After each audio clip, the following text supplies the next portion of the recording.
Bonjour et bienvenue sur ma chaîne.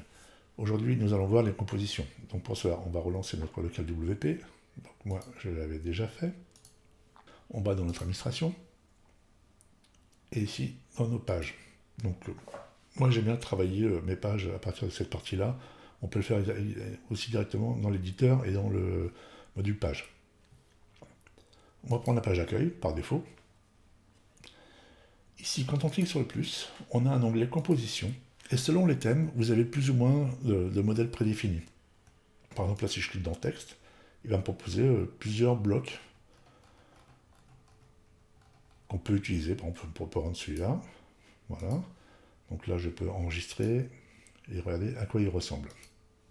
Voilà. Donc là, on a un bloc prédéfini, existant, qui est utilisable tout de suite. Nous, ce qui va nous intéresser, c'est de créer ses propres blocs. Par exemple, si je retourne dans ma zone, ici, je supprime ce bloc importé et je vais créer un bloc que je souhaiterais pouvoir utiliser un petit peu partout dans mon site. Bon, je vais faire un truc tout basique pour ne pas passer trop de temps dessus. Mais on va faire un modèle prédéfini, par exemple, comme ceci.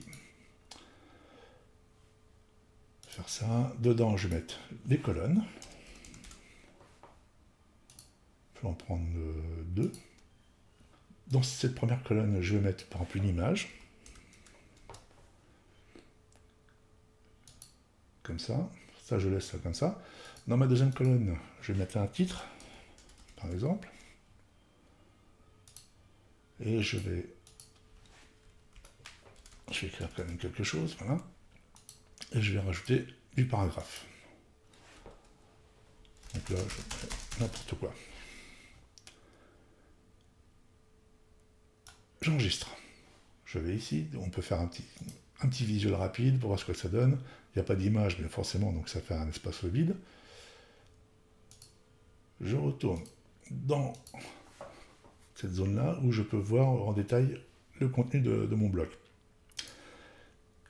Quand je vais ici, je fais sur les trois petits points, et là, je fais créer une composition ou un bloc réutilisable. Alors attention, si vous laissez, déjà on va donner un nom, on va l'appeler test par exemple. Si vous laissez synchroniser, ça veut dire que ce bloc, à chaque fois qu'il sera répété sur votre site, si vous en modifiez un, ça modifiera tous les blocs de votre site qui correspondront à ce bloc-là. Si c'est des blocs que vous souhaitez réutiliser et modifier à volonté, on le désynchronise. Je fais créer. Et là maintenant, quand je vais dans composition, j'ai une rubrique mes compositions qui sont là et j'ai mon bloc texte. Et là, je pourrais l'importer autant de fois que je le souhaite. Je peux les modifier. Donc, juste aller ici. Par exemple, je vais là, sur colonne. Et je peux lui dire que je veux la photo de l'autre côté. Et là, comme ça, je peux commencer à travailler. Donc là, vous voyez, par contre, j'ai pas mis d'espacement. Donc, il faut penser à mettre des marges en bas de page pour que ça soit un petit peu décalé, pour pas avoir à aller à chaque fois ici, puis jouer sur les marges externes. Hein. Bon, après, on peut le faire, mais bon. Mettre à jour. Voilà ce que ça donne. Donc là, on a bien nos deux blocs. Ça, c'est vraiment superbe. C'est quelque chose que j'apprécie. Ça permet d'avoir de déterminer des blocs et pouvoir les importer n'importe où dans nos pages. Maintenant, imaginons, je vais créer un autre bloc. Voilà.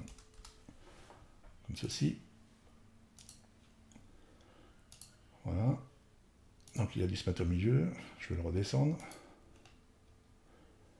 Ici, on va mettre un paragraphe. D'ailleurs, il était juste là. Et ici, je vais mettre titre 01. C'est pour vous faire voir la différence entre le normal et le synchronisé. Ici, je vais là, je fais créer un bloc réutilisable. Et là, si je le synchronise, vous allez voir ce qui va se passer. Je vais l'appeler 01. Voilà, il m'a créé un bloc réutilisable. Et là, si maintenant je vais dans plus, donc là, c'est pas dans mes compositions, vous ne le trouverez pas ici, il va être ici. Là, je le rajoute. Et si je modifie le 1 par 2, bah, automatiquement, il m'a modifié le bloc précédent. Donc ça, ce sont des blocs bien spécifiques. Si vous voulez les synchroniser, c'est parce que vous avez besoin d'avoir un seul bloc qui sera répété un peu partout sur votre site et sur lequel, que le jour où vous faites une modification, vous voulez que ça soit modifié sur tout votre site. Maintenant, si c'est un bloc un peu spécifique et que vous souhaitez pouvoir l'utiliser sans que ça modifie le reste, il suffit d'aller ici, comme ça, vous le sélectionnez, et là on peut faire détacher de la composition. Et là, il redevient un bloc normal. Donc on peut le modifier sans que ça ait un impact sur les autres. Donc là, les blocs réutilisables, c'est vraiment quelque chose de très intéressant dans cette version de WordPress. C'est la partie que je vais vous montrer des compositions. Donc je trouve que c'est quelque chose quand même qui est vraiment très bien et pratique. Et voilà. N'hésitez pas à vous abonner, à mettre un petit pouce bleu pour aider les chaînes à avancer. Et je vous dis à très bientôt. Merci, au revoir.